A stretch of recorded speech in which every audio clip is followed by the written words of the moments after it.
of the more well-known Psalms, Jewish scholars believe that it is David's most powerful because it talks about God's omniscience, his all-knowing, his omnipresence, being everywhere, and his omnipotence, being all-powerful.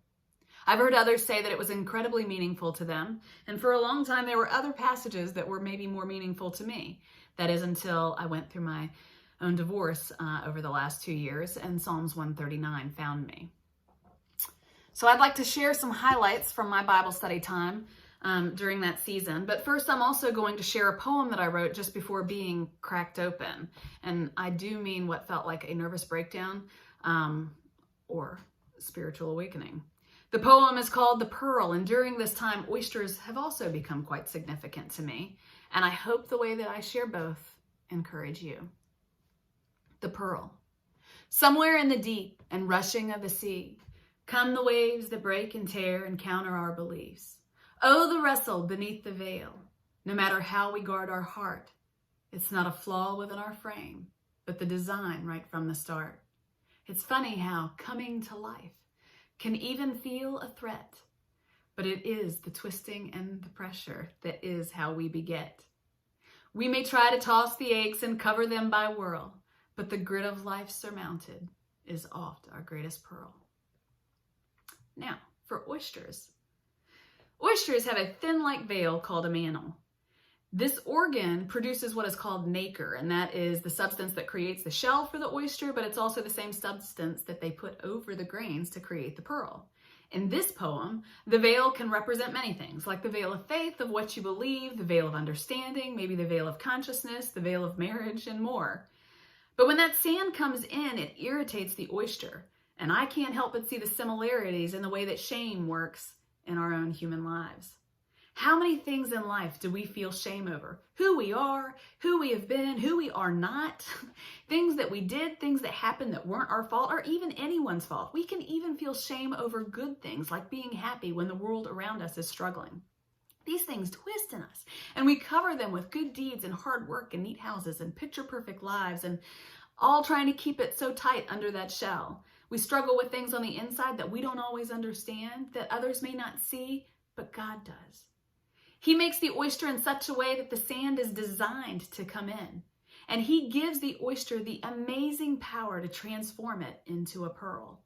If God can put that much into the design of an oyster, just think of what he can do with each of us, especially when we put all the things aside that we think we have to be and just go to work on the inside, letting God reveal who and what we were created to be. I may have another pearl reference or two here in the next notes, but I think that this profound experience that led me to the oyster imagery is the same thing that we see here when David writes the Psalm, the 139th Psalm. Let's take a look, shall we? First off, for those of you, I'm going to share these notes line by line in scripture. And I do know that that does frustrate some people because it's really hard to go back and forth. However, that's the way I love to study the Bible. So I encourage you to hit pause and go grab your Bible. And even if you're not a note taker, I encourage you to just pick up a pad and a pen. You don't have to make elaborate notes. Write a timestamp. Email yourself the link if you get interrupted so you can pick it up again. Jot a word down or a verse. And if you don't use it, nothing lost. Anyway, so here we go. This passage is broken down into groups of 6 verses. So there are 4 sections. The first section displays his omniscience, meaning that he knows and sees everything. You have searched me, Lord, and you know me. Just like we described on the oyster, he sees our hearts. Others may only see a hard shell, an ego, a status, a well-accessorized outfit, or a black mark. But God sees the truth in our hearts, and he knows who we are. 1 Samuel 16:7. And if you go to BibleHub.com and compare the translations of Genesis 4:1, the word "new" is used to replace sexual relations when Adam and Eve conceived a child. So there is no deeper way to be known on earth in human form than between a husband and a wife. And the fact that God knows us is also a reflection of how intimately he knows each of us as well. It's not just this guy in the sky in a galaxy far away. And the next verses drive it deeper. Verse 2, you know when I sit and when I rise. You perceive my thoughts from afar. You know, when I was a little girl, And actually, when my grandfather retired from the military, he became a security guard at one of the local malls. And when I was a little girl, my grandmother used to take me to go have lunch with him occasionally. Now, I could spot that man what seemed like a mile away. From one end of the mall to the other, it didn't matter how packed it was. I could tell by the shape of his head which way he was walking, forward or backward, and he just had this funky walk, like the way he tried to match his legs and arms. And that could be a sermon all by itself and the way our walk is.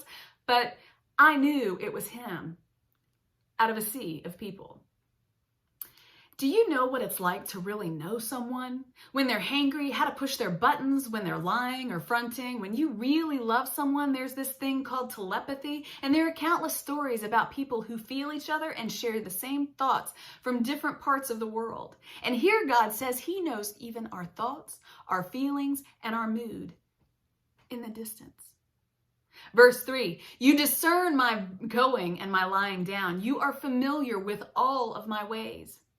He knows how you overcommit and say yes when you mean no, or how you have the best intentions and mean well, and sometimes things just really do not play out the way you thought they would. He knows the way you push people away when you want them close, or the way that you squeeze too tightly because you don't know how to let go. He knows the way that you are so overwhelmed with all the things you could be doing that you don't know how to start just one of them, or the way you feel so responsible for all of it that you just can't find time to rest. Job 31:4 says he counts your every step. Psalms 56:8 says he counts our tears and our tossings. They are recorded in his book. When was the last time that you loved someone so much you wrote down the things that hurt them, or the things that you loved about them or were important to them so that you could memorize them and know them? The New American Standard Translation of this verse says, you scrutinize my path. And that sounds kind of painful. Other synonyms are dissect or inspect. And I believe that it can be uncomfortable to be known that deeply, especially if you already feel a tension around this. This may make sense to no one else but me. But in the span of 2014 to 2016, I was given a pair of pearl earrings that I only wore a few times.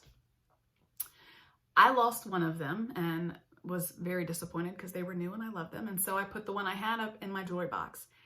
I don't know if it was months or if it was a year, but I know it was definitely a change of seasons when my children found the other one in the dirt lane behind my house. This earring had been rained on, stomped on, snowed on, driven on, and it was in mint condition. Like the hook wasn't bent. It didn't even look like it had dirt stuck in the brackets. And I know that this time span because I Facebooked about it. I was so excited to find my earring. But during that same time, I had also done a study on the life of Abraham. And there were some questions because he is known for being a character that had a tremendous amount of faith in God and just being willing to go wherever he leads, no matter what people think or say about it. And there were a lot of really reflective questions. And somewhere in my answers and some notes that I wrote down, I had made a comment about this earring. Now, it wasn't a huge acknowledgement. It didn't say whether I had lost it or whether I found it. However, those notes were the same notes that I was still stumbling over when I wrote the pearl. And I don't know how to explain it, but that verse came to life, literally in the dirt lane behind my house.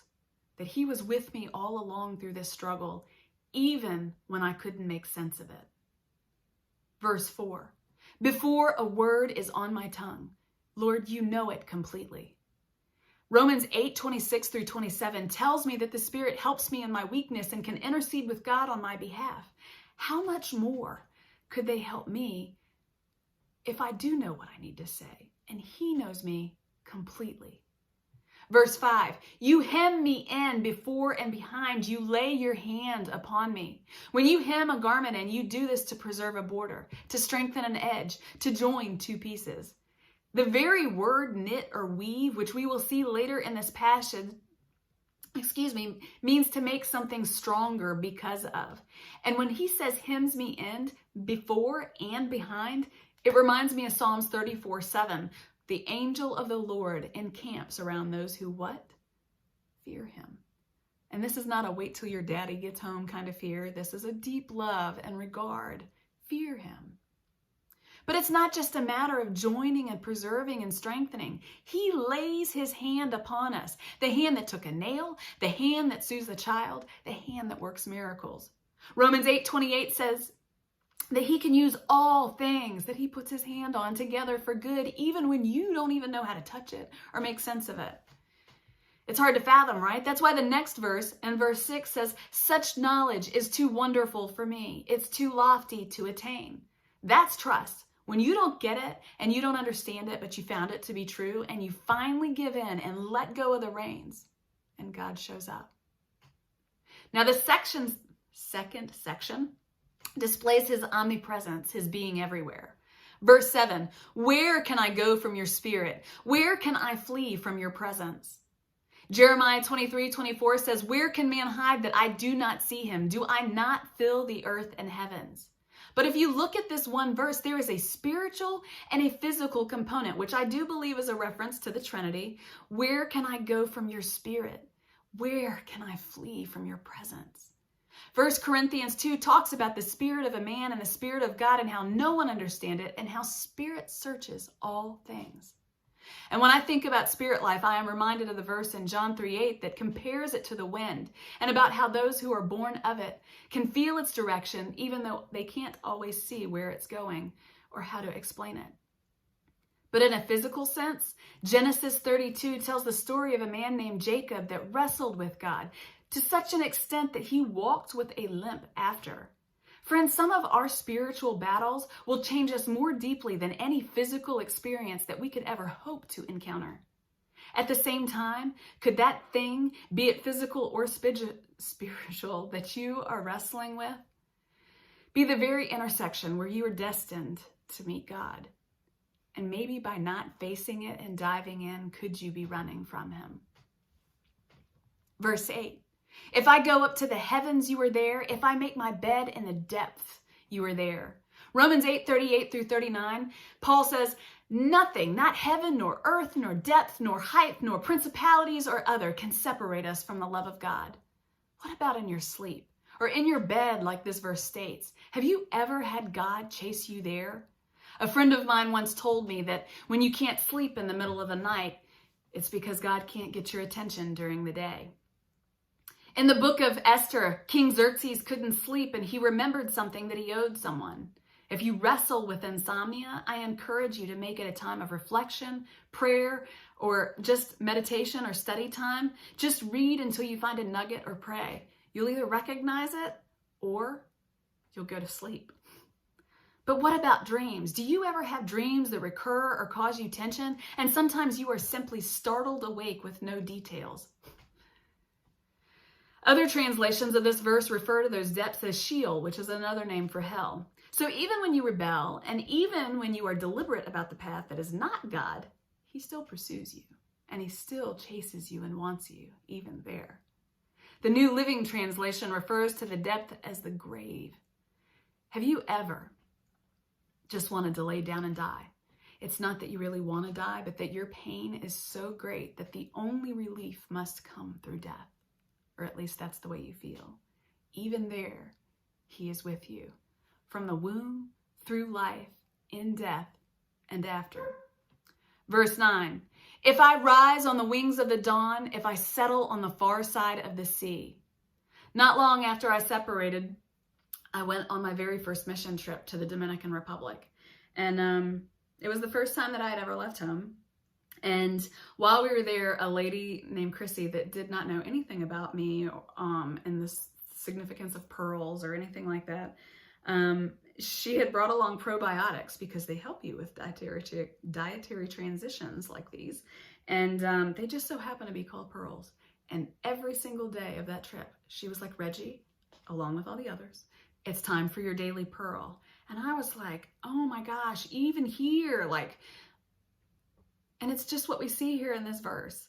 You know, friends, you can move to the other side of the world. You can travel. You can disappear into a submarine or fly to the moon. But when it comes your time in life that you were supposed to face something, you're not going to be able to outrun it or God when he wants to meet you.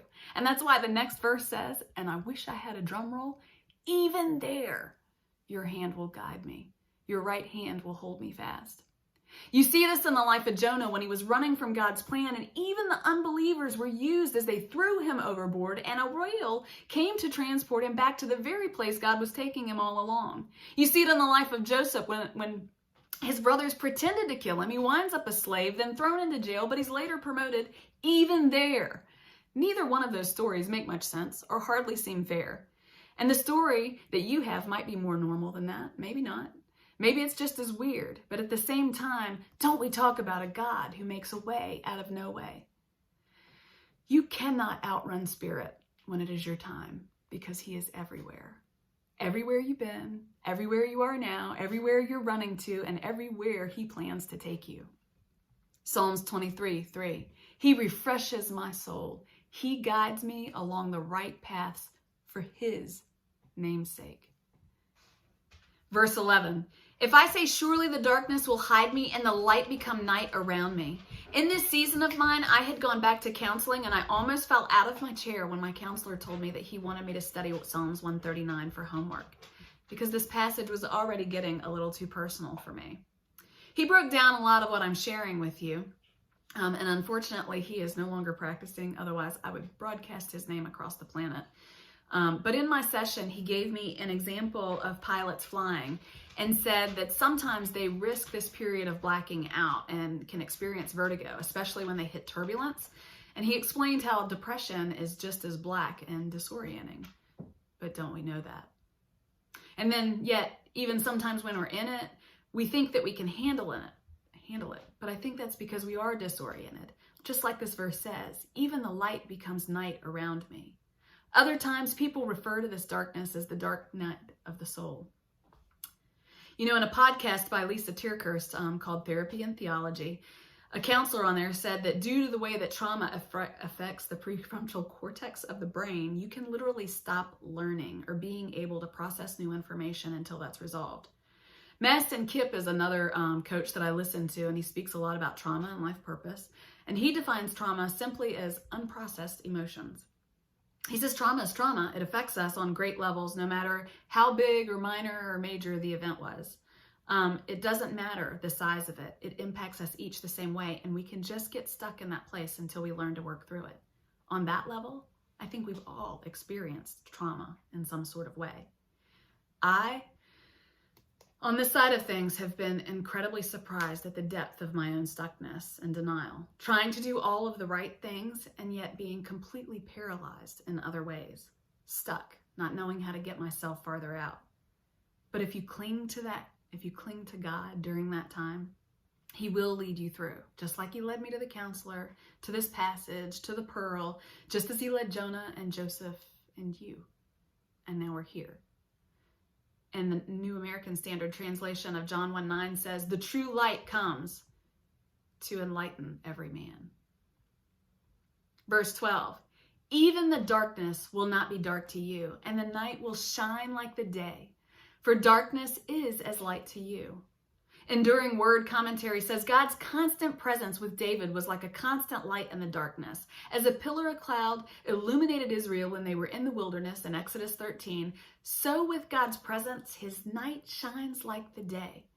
Have you ever taken a detour that you didn't know existed? You know, quite a few years ago, there was a really bad accident here in Gloucester, and I remember I was on my way home, and I called my husband at the time, and I was stuck, and I was like, I have no idea when I will be home. And he asked me where I was, and I told him, he's like, well, you can turn right there, and it cuts over to this road, and then you hit this road, and then it bypasses all of that, and you'll still be home in just a few minutes.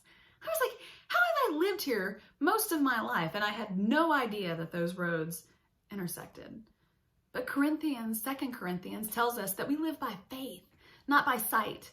Sometimes our emotions, our trauma, or what we think we already know will cloud our view and hinder our progression. And sometimes the world around us is a dark and scary place. And that's why you need to let him be your guide. The directions won't always make sense, but that's because I believe he sees the path ahead. Our faith is an internal GPS that you grow just like any other muscle by spending time in the Word and prayer and the practice of using it. Third section. We're almost there, guys. Thank you for hanging in. This is the third section, and it's the last two, I think, really reflect his omnipotence, which means his all-powerfulness. Verse 13, for you created me in my inmost being. You knit me together in my mother's womb. When you think about being knit together, man, that's a process. Every loop is intentional. There's a pattern, a plan, a design woven into every single one of us. My commentary says that God's character goes into the creation of every single person. And when you feel worthless or even being like you hate yourself, remember that God's Spirit is already willing to go to work inside of you, and that you should have as much self-respect for ourselves as our Maker has for each of us. Psalms 119:73 says, "You formed me and fashioned me. Give me understanding of your decrees." But if we ever ask him to do that, give us understanding of his word, or to restore our dignity, or to heal our unbelief, or to give us a love for his word, or a passion for prayer, or a comprehension of worship. Ephesians 3 tells us that he can do exceedingly abundantly more than we could ever hope or ask for. I beg you to ask and just pray those prayers right there. Verse 14, "I praise you because I am fearfully and wonderfully made. Your works are wonderful. I know that full well." Can we just talk about redemption here in this verse? Talk about healing dignity and unbelief in the first 13 verses before this, working the yucky stuff out and getting to this place where you can make this kind of acknowledgement. If you're not in a place where you have this changed view about God and who he created you to be and his wonder-working power in your life, have you even experienced the gospel?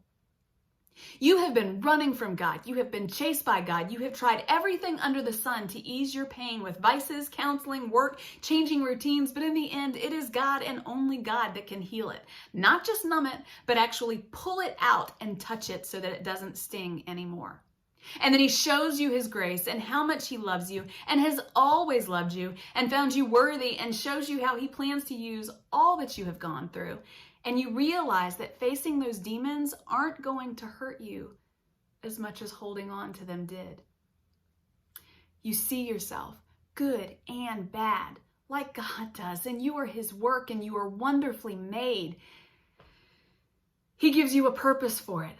Like it says in Isaiah 61:3, beauty for ashes, not beauty and ashes, as Joyce Meyer points out. He gives you one thing in trade for something else, which means you have to let go and give it to him. That word fearfully does not say full of fear.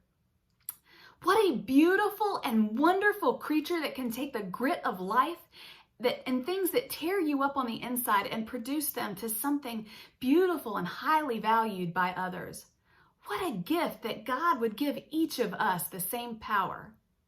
It is the same substance that is used in making the shell and the pearl, but not all oysters make pearls or jewels, and not everyone will go to work on the inside. It is easier to build that strong exterior and not need anything, right? But the Bible tells us the kingdom is within. But if God could show you how to transform it, what a creator to be revered and to behold. The revelation of God in you. The King James Dictionary says fearfully, in a manner to impress admiration or astonishment. And astonish means impressive or surprising. My counselor said, so awesome it is scary. Maybe that alone is his purpose for you, to make, with his help, new creations out of your past and pain. We live in an instant age.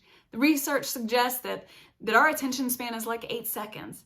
It might take more than one church service, one book of the Bible, or that one time you prayed, and you may really need to meditate on it for a little while. An oyster, depending on whether it's freshwater or salt, can take 1 to 20 years to make a pearl. And I am telling you about things that have been stitched together over years to get me from there to now. An oyster labors over that grain and does something with it. Are you? Verse 15, my frame was not hidden from you when I was made in the secret place, when I was woven together in the depths of the earth. Do you ever see something and it just gets stuck and you can't proceed until you get that question answered? That happens to me a little bit in this section of the psalm, because God knit us together in our mother's womb, but in the earth at the same time. Well, science tells us that a woman already has eggs of her future children within her when she's born. And Louis Giglio points out that if you unravel your DNA and tried to read the 3 billion characters in it, it would take you 96 years to complete. Talk about unique and complex. No wonder you don't understand yourself. How could you? Genesis 2:7 says, the God that formed Adam from the dust of the ground. So you and I were put in the DNA of Adam and Eve from the very beginning. And if God continues to perfect us like it says in Philippians 1:6, then who's to say that on a spiritual realm, his hands aren't inside each of us, knitting us inside our mothers as we develop? It's like that line in my poem, it was not a flaw within our frame. He made us that way. He formed it from the beginning with his hands. I am not the most educated person, and so I hesitate to say this next part, but I hope you hear what I mean. It is almost like we need our humanness, whether that's the sin, defect, hurt, whatever you call it, because without seeing some variation of our brokenness and how we can't help ourselves, we aren't able to see his omnipotence and how powerful he really is. I didn't paint before my divorce. It could have been there all along. I didn't look inside. Maybe God gave it to me to help me work out something that I couldn't see that was stuck on the inside. But it wasn't until I could come to him, and this is the scary part, folks. I had a relationship with God before this moment. Thankfully, God doesn't come just for the sinners. He comes for those who believe too. After all of my years sitting in church, even leading classes, praying and fasting, it wasn't till I could say, here, God, I don't know how to do this anymore. And I'm not talking about marriage. I'm talking about being me. I tried to do all of the right things and wound up a mess of myself and didn't even know how I got there. How could I possibly contribute to anyone else if I was confused about what I was offering? And all I could say at that moment when it broke was, here, God, I need you to take this because all of the ways that I am trying to heal myself are killing me. And I need you to do this. And then I sat in solitude. And during this time, friends, I learned that I struggled with something called codependency. Maybe you're familiar with that term. I'd heard it before, and I'd actually come a long way by the time I found this term, but the first time I ever heard it, I slightly balked at it because it sounded so needy. I never really dug deeper until I found myself broken. You want to talk about a damaging addiction? Look it up. And Melody Beattie has some great books and resources and a really extensive list, and I'll link to it in the notes.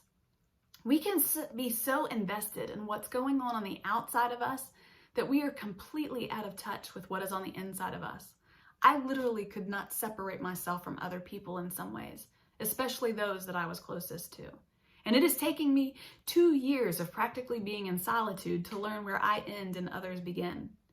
Job 10:11 says, you clothed me with skin and flesh and knit me together with bones and sinews, which are your ligaments.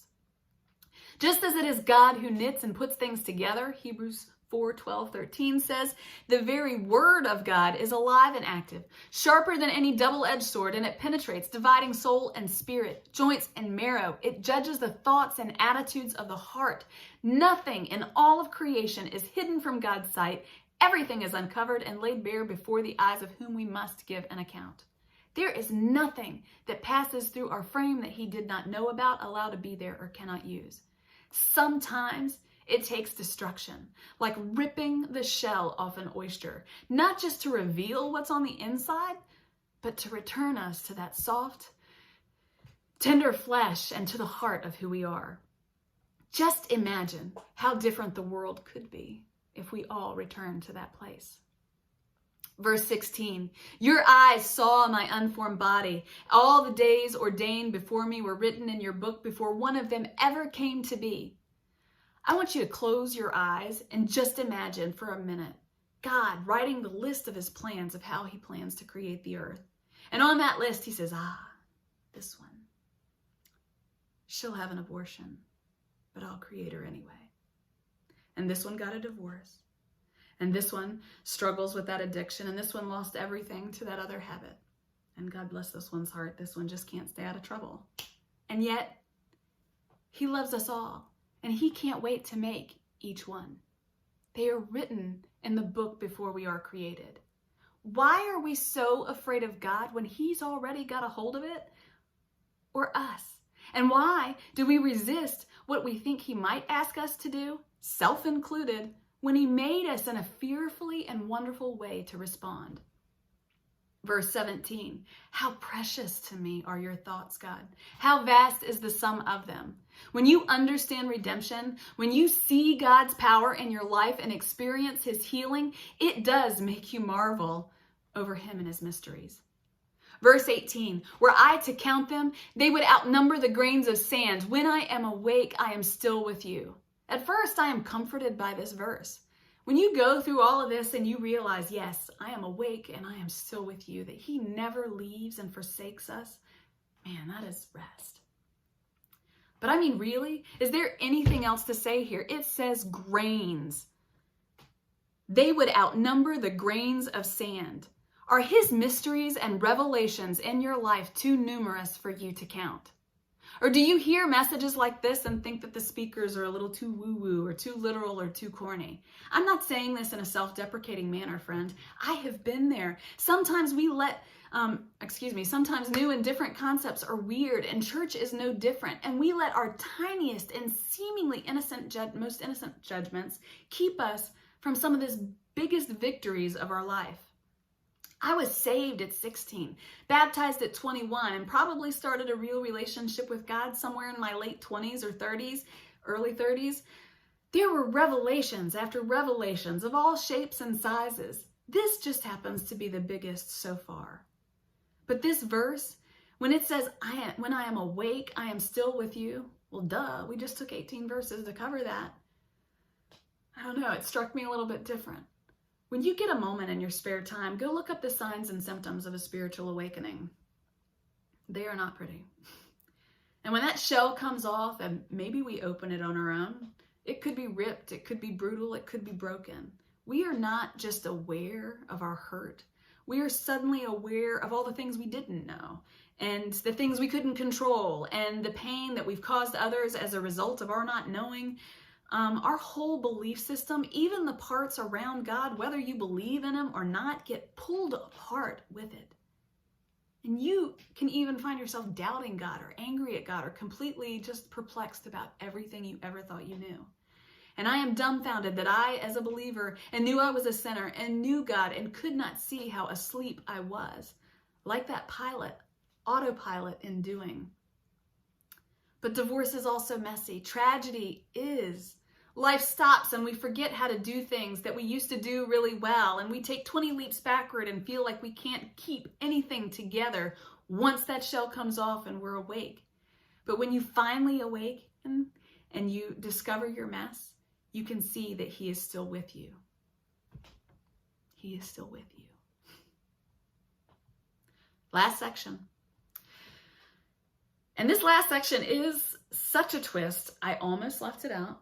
I had to look up a lot of commentary through all of Psalms 139, and really, to much of my surprise, I was surprised I couldn't find as much of the historical facts as I usually do and like to. I don't really want to be full of Reggie in all of these messages.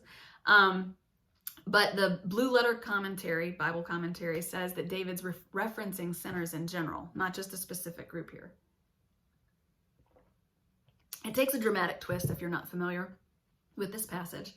But I'm going to use it to talk about how once we get to that place, once we work through this junk and we awaken and we have to start making life changes, I'm going to use it to talk about how the world around us responds to that change. Please feel free to give me lessons or timelines and links below. I do want to grow too. But verse 19 says, if only you, God, could slay the wicked, away from me, you who are bloodthirsty. Quite a surprise, right? Well, first, yes, even mighty God-fearing, believing people have evil and bitterness and judgment within them. We wrestle with the same emotions, but like David, we can give every single one of them to God.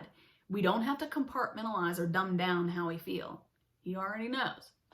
Second, we know that the same David that defeated Goliath was a good shepherd and a powerful king, but we also know that he was a sinner. He had an affair with Bathsheba. And he later killed her husband, trying to cover up the fact that he got her pregnant while she was married. Some people may never let you live down the terrible way you handle things or your imperfections. Some people may not support your growth when you need to get healthier, especially if that means that it separates you from them, because it hurts them too.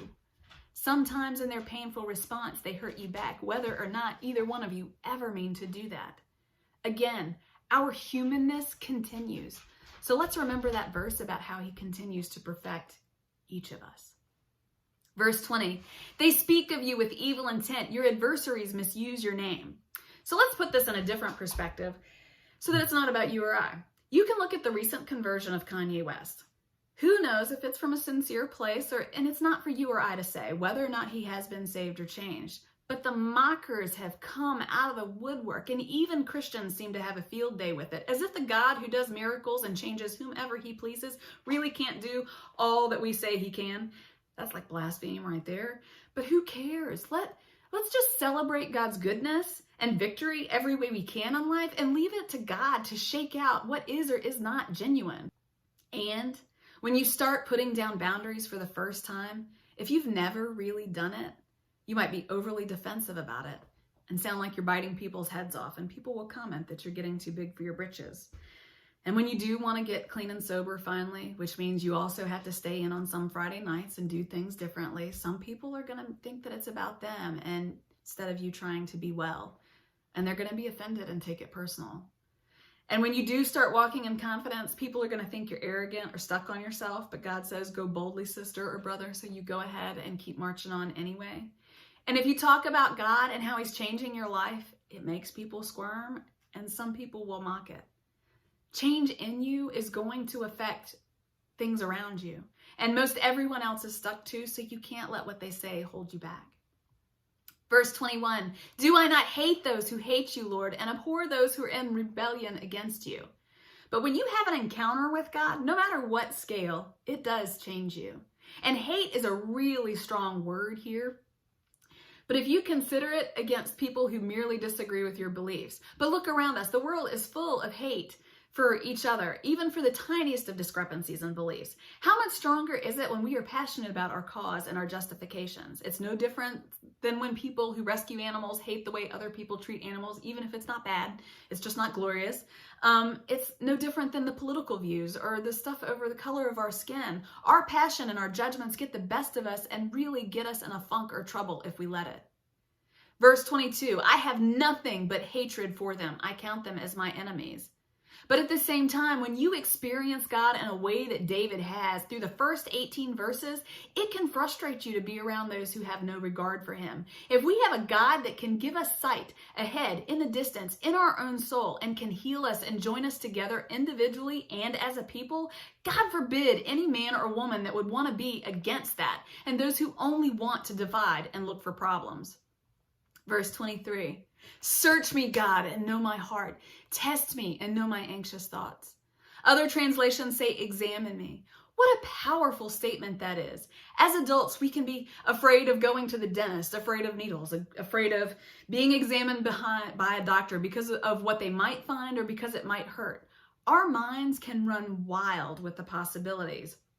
Let alone God, a God who judges and is full of fire and brimstone, a God who demands a changed life and places a call on it, a God who punishes and was just identified as being a vindicator, especially when others need God to vindicate you or them on your behalf. No wonder we get afraid sometimes. But when you know what God can do, when he has healed you, when he has touched you, when he has reconciled you as he promises he will, you are unafraid with God, arms outstretched, when he makes it feel better, asking him to examine you again. What do you see in me, God? And because we've passed that point of uncomfortable now, I'm sure you'll appreciate this humor. Pastor David from Palisades Lutheran Church said the Hebrew text of the word search means to investigate or dig. And he said you could literally take this text to say, you dig me, God. But he does. And imagine again how much better our world would be if we all let God do the digging in ourselves, removing our planks instead of being distracted by what everyone else had going on. Boy, doesn't the devil have some deceptive tactics. Verse 24, see if there is any offensive way in me and lead me to the everlasting. Job 31:6 says, weigh me with honest scales and know my integrity.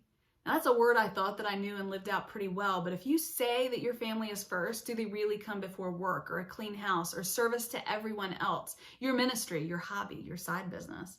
If you say that you're an honest person, can you even talk about your transgressions, or just the things that look good? If you say that you live by certain values, does that only apply when no one pushes back? Or do you bend your standards to make others comfortable and to people please? And I'm talking about even when it comes down to your spouse or disciplining your kids or helping people in your community and at church. Does your yes mean yes and your no mean no? Do your answers really stand for or match your convictions? Boundaries, preserving the most basic belief system at the core. James 1:8 says that a double-minded person is unstable in all of their ways. If there is any offensive way in me, God, and lead me to the everlasting. Proverbs 3:5-6 says, if you can give up the junk that you've been trying to figure out and just trust him, he will make your path straight. Now I'm closing. I will never tire of telling people to journal your verses, your prayers, what you don't even know how to write. And there are statistics that talk about the power of journaling, but that talk about the power of actually writing. You can say that the Bible is man-made or that they're stories about other people.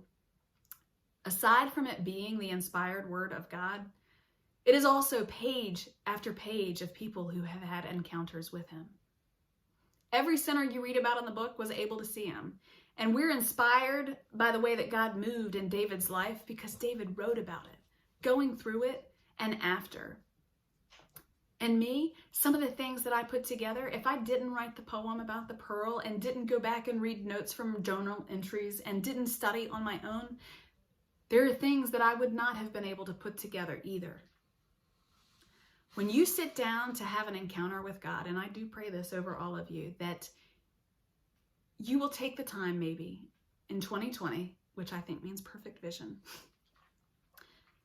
that you will take the time to just get a notebook and maybe start writing. You can call it letters to God. You can just write your prayers down. You can take notes you've scribbled from this video if you've done any, and just start figuring out what you question there and write down what your answers are and maybe mark at it later. And I pray that no matter what that first page says or where you start, I pray that you go into it with the attitude that says, because I'm starting this, God, I believe that you're going to meet me here. Give me the desire and the will and the hunger to keep coming back until I see it for myself. Sometimes the correlations and the things that you're tracking, the unexplainable that you find in your own notes, becomes all the evidence that you need. Let's close in prayer.